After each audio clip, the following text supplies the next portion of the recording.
Hola, ¿cómo están? Buenos días, buenas tardes, buenas noches. Eh, bueno, esta clase corresponde a la clase sincrónica que vamos a tener hoy. Hoy es martes 24. Eh, Recién acabamos de finalizar la videollamada porque no se conectó nadie, salvo una alumna. Entonces decidimos hacer una clase grabada como hacemos generalmente. Ante esto es importante que ustedes cada tanto puedan ir revisando la parte de avisos que está en en la presentación de la materia, porque ahí es donde nosotros subimos los avisos justamente de cuándo hay clases, cuándo se activa la actividad obligatoria y demás. Eh, Ahí en ese lugar habíamos cargado el enlace para que ustedes se sumen, pero bueno, se ve que no lo han visto. Por eso es necesario que por lo menos el día anterior a nuestra clase, que sería nosotros tenemos clases los martes, que puedan ver, aunque sea el día lunes o el martes a la mañana o el martes a la tarde, antes de las 7, para ver si hay alguna novedad. Porque ese es un espacio que tenemos nosotros como para comunicarnos con ustedes y que el mensaje les llegue a todos. Así que bueno, dicho eso, vamos a empezar con la clase de hoy que tiene que ver con algo bueno, es un poco lo que fuimos remarcando en muchas de las clases, que tiene que ver con el estudio desde las relaciones de poder dentro de la institución, de las instituciones educativas específicamente. Para eso nos vamos a centrar en una de las corrientes que se encargan de ese estudio, que es la micropolítica. La micropolítica es algo que tal vez no es muy conocido, no es una corriente muy conocida dentro de lo que es el análisis institucional. Cuando uno trabaja con el análisis institucional, muchas veces, me incluyo porque yo lo he cursado también en el profesorado y en la licenciatura, el análisis institucional se cierra solamente en autores como, bueno, los de Cara y Seca o Lidia Fernández o Ruth Harf, con suerte, y el estudio micropolítico no es muy tenido en cuenta o se toma como algo más superficial.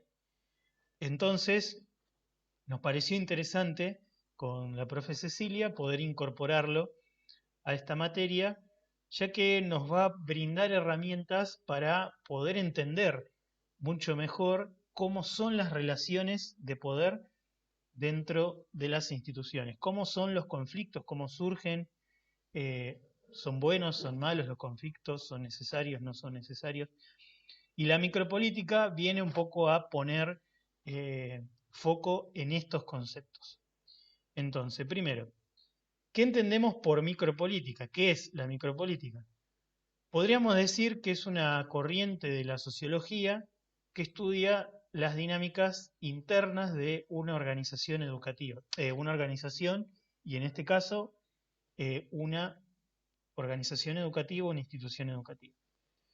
Entonces, se va a centrar en estudiar cómo se distribuyen los roles y cómo esa distribución influye en las relaciones de poder.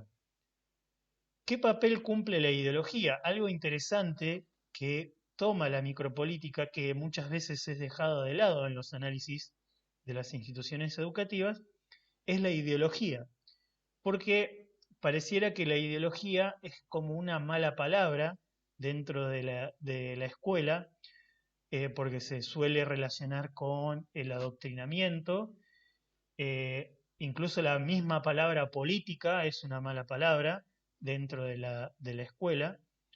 Y bueno, ¿cómo se vincula esta ideología con la toma de decisiones dentro de las instituciones? Vimos ya en otras clases que la toma de decisiones es un aspecto muy importante de los equipos directivos, pero no solo los directivos son los que toman decisiones.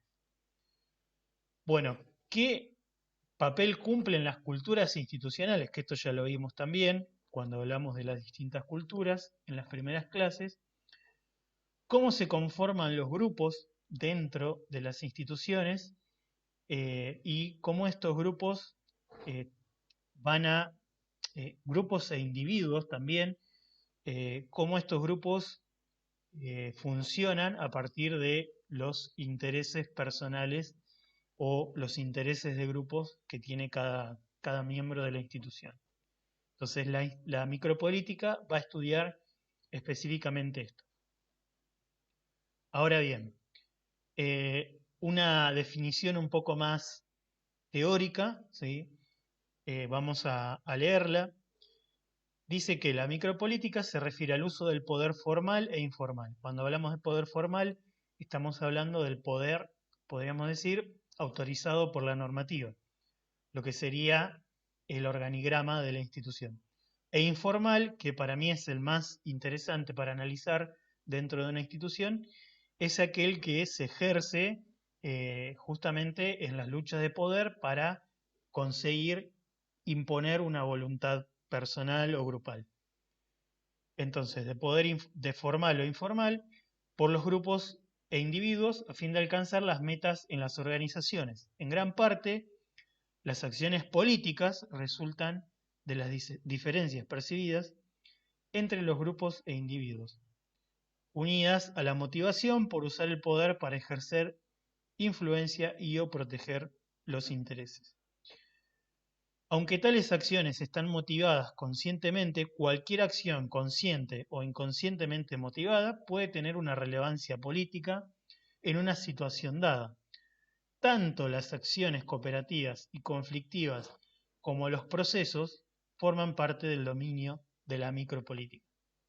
Entonces, fíjense cómo acá no, no se tiene miedo a usar la palabra política, si bien acá estamos hablando de las organizaciones en general, eh, lo que vamos a hacer es tomar y llevar la palabra y el concepto de política al nivel escolar, que generalmente queda por fuera porque es algo que eh, no se habla en la escuela porque se teme que haya un adoctrinamiento. Pero cuando hablamos de política no hablamos de partidos políticos, no hablamos de personas en concreto, sino que estamos hablando de justamente estas acciones políticas que buscan imponer voluntades propias o grupales, personales o grupales, eh, en todas las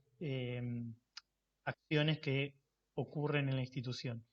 O sea, la política es aquella acción humana que busca hacerse con el poder o luchar para tener el poder o luchar para dejar que otros tengan el poder, y no es solamente la política partidaria. Eh, entonces, de alguna manera, la idea es sacar un poco esa imagen negativa que tiene la palabra política, porque también eso hace que no podamos analizar la micropolítica. ¿Por qué es micropolítica? Porque ocurre a nivel institucional, a nivel micro. O sea, está la política macro, que podríamos decir que es a nivel sociedad, a nivel comunidad, y la micropolítica se centra particularmente en las instituciones. Por eso es micropolítica y no macropolítica. Eh, bien, entonces, ¿por qué pensar un análisis micropolítico en las escuelas? Después, al final, les voy a dar un ejemplo de un análisis micropolítico que hice yo cuando tuve que hacer mi trabajo final de licenciatura. No es, digamos, hoy leyéndolo veo que tiene muchos errores, fue en el 2015 que lo hice, pero sí es interesante para rescatar algunas cosas que pude notar y que les va a ayudar a entender un poco más cómo es un estudio micropolítico, cómo es un análisis micropolítico de una institución educativa. Eh, entonces, ¿por qué una micropolítica de la escuela? Para eso vamos a tomar a un autor que es central en la micropolítica de la escuela, que es Stephen Ball, un autor eh, inglés. ¿Qué es lo que nos va a decir Stephen Ball sobre la micropolítica? Y más que nada sobre los análisis institucionales que se hicieron hasta el momento donde él escribe, que es en los 80. Él va a decir que los análisis sociológicos que se han hecho sobre la escuela han tenido eh, como el defecto de no aportar nada significativo a lo que es el análisis de la institución en sí, de la institución escolar en sí. ¿Por qué?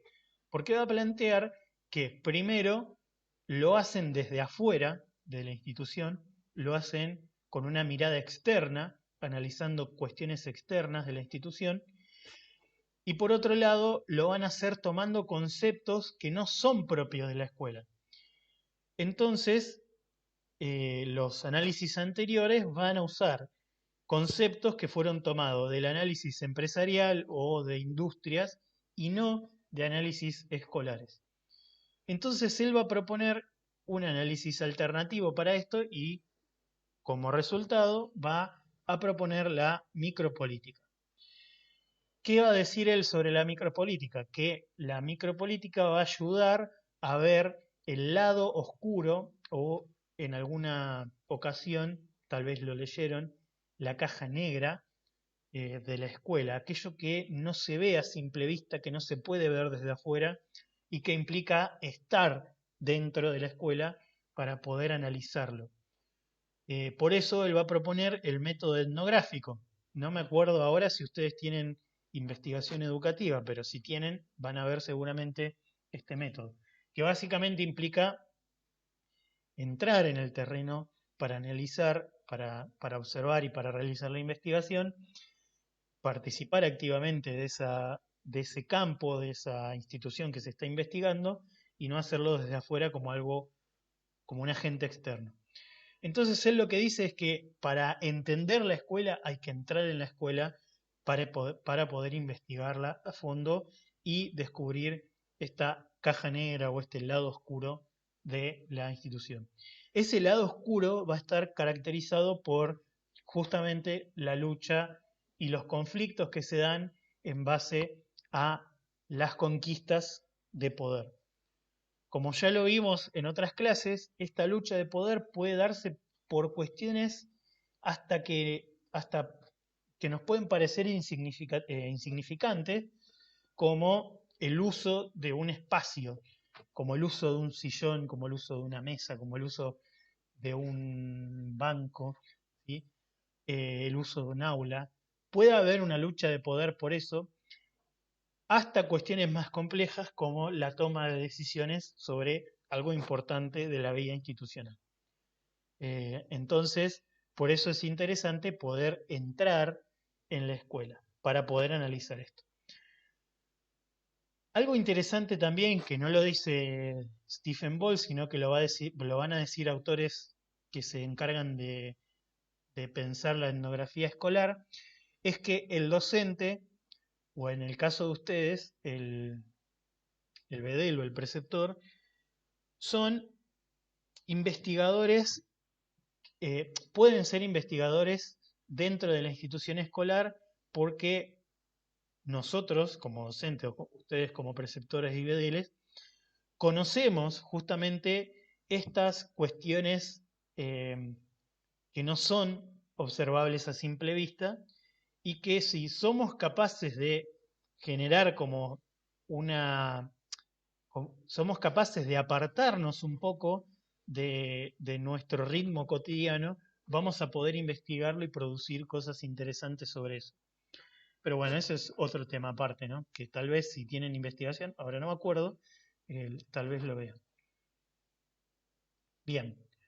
Algunos conceptos claves, va a decir Stephen Ball, para el análisis micropolítico son el poder, la diversidad de metas, la disputa ideológica, el conflicto, los intereses, la actividad política y el control. Estos conceptos, que ahora los vamos a desarrollar un poco más, generalmente se relacionan entre ellos. Obviamente, para poder conceptualizar, lo que hace Stephen Ball es separarlos en conceptos eh, más comprensibles, pero la dinámica institucional, como ya vimos, es compleja, como vimos en clases anteriores, es compleja y no podemos observar el poder así a simple vista, sino que lo vamos a ver y lo vamos a analizar relacionado con otros conceptos. Entonces, primero, el control. A diferencia de otras organizaciones, las escuelas y los actores institucionales tienen estrategias de control diversas y contradictorias, a diferencia de otras organizaciones. ¿Por qué? Porque en la institución escolar van a coexistir filosofías y formas de concebir el mundo y concebir la pedagogía y concebir la forma de enseñar, que a veces van a parecer contradictorias. Como por ejemplo, bueno, nosotros tenemos que fomentar el pensamiento crítico, pero desde la obediencia, porque los alumnos tienen que obedecer al docente. Eh, Nosotros tenemos que generar libertad, pero con un horario y con horarios restrictivos. Entonces, siempre va a haber, de alguna manera, la idea de contradicción en la idea de control. A diferencia de otras instituciones que el control es más verticalista. El control sobre la toma de decisiones no siempre está claramente definida, justamente porque la toma de decisiones en una escuela no siempre se hace de forma unilateral, o sea, no hay una sola persona que tome decisiones en la escuela, entonces la toma de decisiones no va a estar, o sea, la persona encargada de tomar decisiones no siempre va a ser la misma, eh, y justamente esto va a hacer que no esté definido claramente quién tiene el control sobre esa toma de decisiones. Y como decíamos recién, en la escuela van a aparecer mecanismos de participación que son aparentemente democráticos, como reuniones de personal, donde se busca la participación, pero a su vez van a coexistir con mecanismos autoritarios, como la toma de decisiones sin consulta, ¿sí? O mismo en las reuniones de personal que eh, parecería que se hacen para tomar decisiones en conjunto, lo que se hace es imponer una decisión que ya está tomada. Entonces van a coexistir formas de control autoritarias y democráticas. Por eso la idea del control es interesante para poder analizar desde la micropolítica, desde cómo se toman decisiones, quién tiene el poder de tomar decisiones, eh, y si eh, lo reducimos a un análisis, por ejemplo, de las dimensiones, como veníamos viendo en otras clases, podemos perder de vista estas cuestiones sobre la lucha de poder. Bueno, diversidad de metas. Algo que caracteriza a la escuela, va a decir Ball, es que no hay un consenso claro entre qué metas tienen que cumplir cada actor en la institución. Por más que exista un proyecto institucional, siempre va a haber una falta de consenso, dice Stephen Ball, sobre qué debe hacer cada miembro de la institución. Eh, entonces, lo que va a decir Stephen Ball es que cada grupo de personas en la institución tiene autonomía, tiene una autonomía aparente, es decir, hablando mal y pronto, cada grupo se maneja como quiere dentro de la institución, llámese docentes o docentes de áreas especiales o preceptores o directivos o alumnos. Y eso hace que se genere una flojedad estructural, va a decir Stephen Ball tomando otro autor, que es una falta de coordinación entre justamente una falta de coordinación para alcanzar estas metas. La escuela, va a decir en este sentido, va a tender a ser una organización anárquica. La realidad escolar se aleja de lo que se supone que debería pasar en la escuela. Entonces, fíjense la diferencia de pensar la escuela simplemente desde la teoría a estar dentro de la escuela y poder analizar lo que sucede en ese lado oscuro o en esa caja negra, ¿sí? De ver cómo funcionan los grupos en función de la lucha de intereses y de poder. Y por otro lado, otra contradicción que digamos, que se enfrenta a la escuela y que influye también en cómo los grupos van a, digamos, actuar y cómo los grupos van a luchar por imponer sus intereses, es que va a haber exigencias internas que son propias de la institución y externas, que a veces son contradictorias. Y entonces, por ejemplo, yendo a un extremo, ¿no? Eh, yo, dentro de la institución, nosotros sabemos eh, que los alumnos tienen que aprender a sumar y restar en primer grado. Y desde lo externo también me dicen, bueno, según el diseño curricular, tienen que aprender a sumar en primer grado. Pero un directivo dice, bueno, los alumnos de primer grado, si no aprendieron a sumar y restar en primer grado, lo van a hacer en segundo grado, así que pueden seguir transitando la trayectoria educativa. Bueno, esto es un poco más complejo, es un simple ejemplo para entender esta idea de exigencias contradictorias. Tiene más que ver con las trayectorias reales que con otra cosa. Pero es simplemente un ejemplo, no lo tomen como algo, como una posición mía sobre lo que debería suceder con este tema. Entonces, hay una exigencia interna que se contradice con una exigencia externa, ¿sí? Y esto hace que las metas que deben alcanzarse sean poco claras. Entonces, ¿qué hacemos? ¿Seguimos las exigencias del currículum o seguimos las exigencias del directivo? ¿Seguimos las exigencias de las políticas educativas o las que se nos imponen institucionalmente? O al revés, eh, seguimos las exigencias que se nos sugieren internamente o las que debemos cumplir según lo que se nos dice externamente. Otro concepto es la ideología, que también, al igual que la política, es una mala palabra porque erróneamente se cree que los docentes no pueden tener ideología, que deben ser neutrales. Eso no existe porque los seres humanos no somos neutrales. No existe la apolítica o el apolítico, no existe la ideología neutra. Siempre vamos a tener una ideología, un posicionamiento ideológico, un posicionamiento político, ¿sí?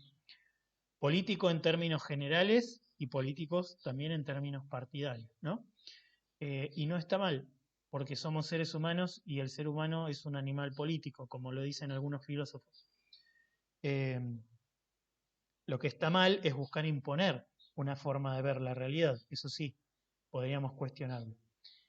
Eh, todas las decisiones que se toman, todos los debates, todas las discusiones van a estar siempre atravesados por principios ideológicos y políticos. Es decir, sobre posicionamiento, sobre cómo deben funcionar las instituciones, cómo debe ser la enseñanza, a quién tiene que estar dirigida la enseñanza, para qué enseñamos, ¿sí? Son posicionamientos políticos e ideológicos. Aunque no todas las decisiones que se toman son enteramente ideológicas, porque a veces son técnicas, ¿sí? Por ejemplo, bueno, el Consejo Provincial de Educación me dice que yo tengo que cerrar la asistencia de esta forma. Bueno, eso es algo más técnico. Pero generalmente todo va a estar atravesado por la ideología. El diseño curricular, las relaciones entre docentes y alumnos, las normativas, todo lo que tiene que ver con la institución va a estar atravesado por la ideología, por cómo concebimos la educación.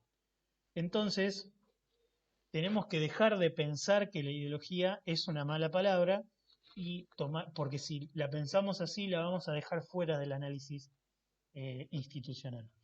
Entonces, tomémoslo como un concepto potable para analizar por qué se toman las decisiones que se toman. Bien, lo que decíamos antes. En las instituciones educativas coexisten a veces ideologías contradictorias, jerarquías e igualdad. ¿Sí? Existen jerarquías por el organigrama que ya vimos, pero también se plantea que todos somos iguales, alumnos, docentes, directivos somos todos iguales. Democracia y coerción, bueno, todos podemos participar, pero a la vez todos tenemos que seguir las leyes, las normas, todos tenemos que obedecer. Libertad de pensamiento y obediencia.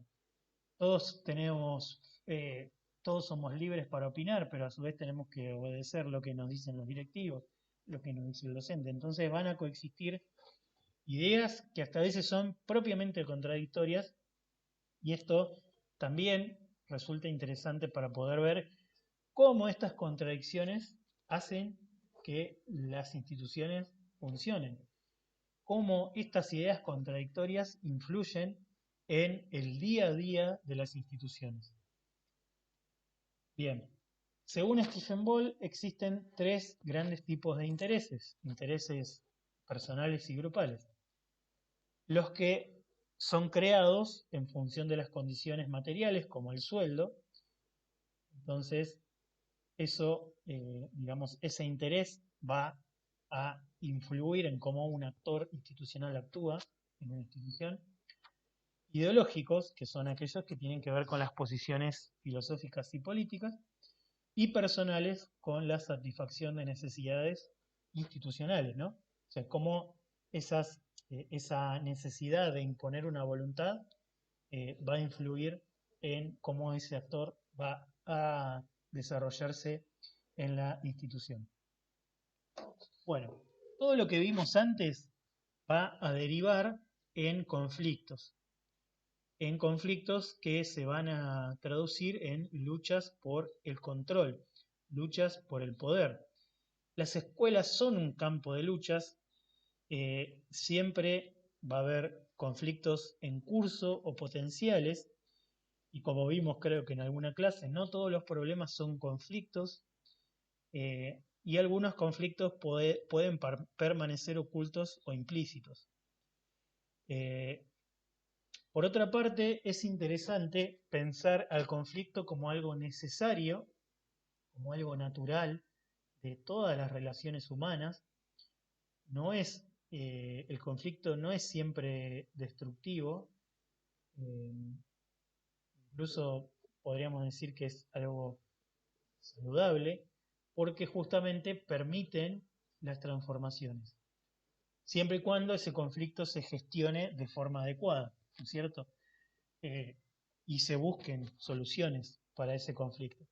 Esas soluciones a su vez pueden traer nuevos conflictos, pero justamente ahí está la evolución la evolución y las transformaciones que atraviesan a las instituciones. En este sentido, en cuanto a los conflictos y su resolución, algunos autores, dice Stephen Ball, pueden participar constantemente de la vida institucional, otros de forma esporádica, o sea, a veces, cuando surge un conflicto o cuando les interesa participar para resolver ese conflicto o poner leña en el fuego para que ese conflicto se siga desarrollando. Y otros directamente permanecen apáticos y no se interesan por actuar institucionalmente. En este sentido se identifican, o por lo menos el autor lo que hace es identificar 4 tipos de actores institucionales: los funcionarios, que son aquellos que se van a encargar de dirigir la organización, la institución; los activistas, los que digamos son activos en la búsqueda de tomar decisiones y participar e influir políticamente dentro de la institución, dentro de la escuela. Influir políticamente dentro de la escuela se hace constantemente, no es algo que está ajeno, como decíamos antes, a la realidad escolar, porque no se olviden que la política es justamente la búsqueda de la imposición de voluntades, la búsqueda de lucha por el poder o de romper con los que tienen el poder dentro de la institución. Siempre va a haber luchas políticas y, vuelvo a repetir, no confundir con partidarias dentro de la institución.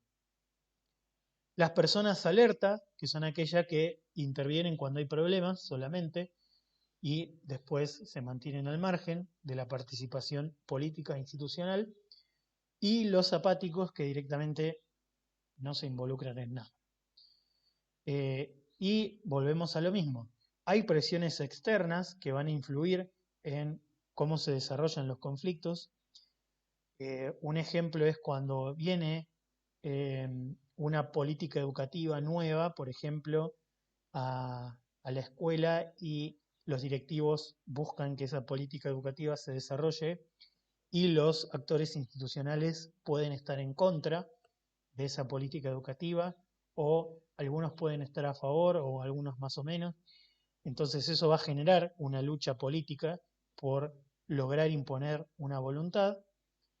Y bueno, los conflictos siempre van a estar vinculados a la lucha de poder. El autor Stephen Ball va a contraponer la idea de poder con la idea de autoridad, porque la autoridad, va a decir, es estática, es decir, es lo que viene impuesto por la normativa. O sea, el directivo tiene autoridad, pero no siempre tiene poder. Eh, entonces va a decir que el poder es dinámico, ¿sí? El ejercicio del control, la realización de la voluntad o los objetivos propios, la protección de los intereses o cualquier cosa que sea, suponen siempre el despliegue de medios definidos de acción en situaciones particulares, que estos medios de acción mismos dependen de condiciones definidas y que su despliegue permite enfrentar obstáculos entre los que se encuentran las acciones de otros. ¿Qué quiere decir esto? Que volvemos a la idea de complejidad que mencionamos varias veces. Siempre va a haber voluntades contrapuestas, el poder no lo va a detentar siempre la misma persona o el mismo grupo de personas, sino que va a ir rotando ese poder dependiendo de la situación, dependiendo del momento, dependiendo cuál es el conflicto que se está desarrollando. Entonces, la idea de autoridad se desprende de la asignación de roles o de anigrama, ¿sí? Mientras que el poder se construye dentro de las relaciones internas. O sea, el poder tiene más que ver con cómo se desarrollan las relaciones dentro de la institución y no tanto en lo que está establecido por la normativa. Sí, lo que está establecido de la normativa puede ser digamos, un motivo de conflicto, pero eh, no, no se reduce solamente a cómo está establecido el organigrama. Por ejemplo, podemos encontrar que fulano, que ahora asume como directivo y que en toda su carrera fue, digamos, fue conflictivo y no le gustaba nada, siempre iba en contra de todo, ahora es directivo y busca imponer su voluntad. Bueno, eso, ahora él tiene autoridad de directivo, pero no necesariamente tiene el poder para tomar decisiones, porque seguramente van a aparecer otros grupos que van a ir contra su voluntad. Bueno, no sé, espero que se haya entendido el ejemplo. Bien, para terminar, como les había dicho, vamos a ver un ejemplo que es un análisis, una investigación, podríamos decir, llamarla de esa manera, una investigación que yo realicé de una escuela cooperativa.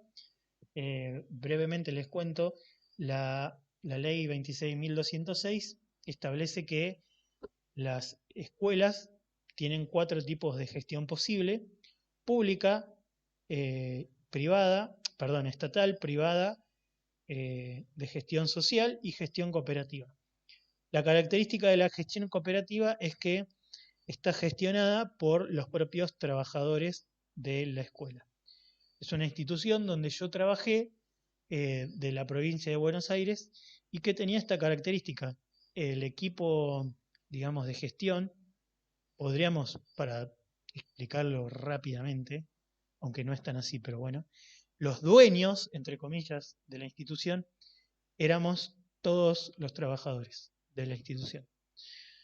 Entonces, acá en esta institución se veía muy claramente cómo aparecían los conflictos de poder, porque en una escuela, en una cooperativa hay una comisión directiva, y la característica que tienen las escuelas cooperativas es que por un lado está la comisión directiva que toma decisiones institucionales, y por otro lado están los equipos directivos, director, directora, vice, que se encargan de tomar decisiones también institucionales.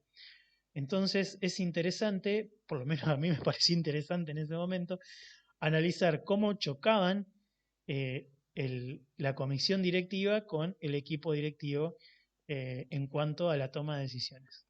Y acá yo puse un fragmento de mi análisis. eh, Fíjense lo voy a leer, fíjense lo que dice, que es muy interesante para analizar lo que plantea la directora de la escuela primaria. La directora menciona a una persona en particular que busca tener el control de todo el poder en la institución. Afirma que, y esto lo dice la directora, es una persona la que genera todo esto y creo todos los conflictos, ¿no es cierto? Y creo que el resto de la gente no lo ve, ¿no? O sea, ahí ella ve que hay un poder oculto en esa persona. Esta persona, que pertenece al personal administrativo, que era la encargada de cobrar las cuotas, según la visión de la directora, esta persona manipula gente, sumando gente a su harem. Es de esas personas que es seductora, suma gente y se va llevando gente. Esto lo dice así tal cual la directora, ¿no? La gente que concilia con ella es el enemigo. Yo soy el enemigo. Fíjense cómo aparecen posturas bien fuertes, marcadas, ¿no? Hay una persona que tiene autoridad, que es el directivo, y una persona que aparentemente tiene el poder, que es esta persona que se encarga de cobrar las cuotas. ¿Y por qué ella aparentemente tenía el poder? Ahora vamos a ver. Una de las cuestiones que marca muy interesante la directora es que ella manejaba información. ¿Por qué? Me pregunta a mí. ¿Dónde está el teléfono? Me pregunta.